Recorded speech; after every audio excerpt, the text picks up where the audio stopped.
যেভাবে প্রকাশ্যে রোজাকে পূজা সঙ্গে তুলনা করে ধর্মদ্রোহিতার অপরাধ করেছ, ঠিক সেভাবে প্রকাশ্যে কোন রকম ব্যাখ্যা নাই, কোন রকমের গোজামিল নাই, স্পষ্টভাবে ভুল করেছ, ভুল বলেছ, তার স্বীকারোক্তি দিতে হবে।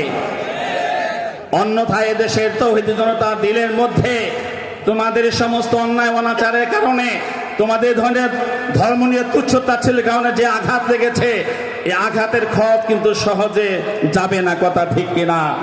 এদেশের জনগণ কিন্তু যখন ভোট আসবে তখন কিন্তু তারা এর পরিপূর্ণ প্রতিশোধটা নিয়ে নিল। কাজেই কোনো গুজামিল নাই, কোনো ব্যাখ্যা বিশ্লেষণের প্রয়োজন নাই। যা বলেছ তাওহীদ বিরোধী কথা বলেছ, যা বলেছ শিরকি কথা বলেছ, যা বলেছ ঈমান বিধ্বংসী কথা বলেছ, বিনা ব্যাখ্যায়, বিনা প্রশ্নে, বিনা শব্দে, এক শব্দে তোমাদেরকে অন্যায় স্বীকার করে তওবা করতে হবে।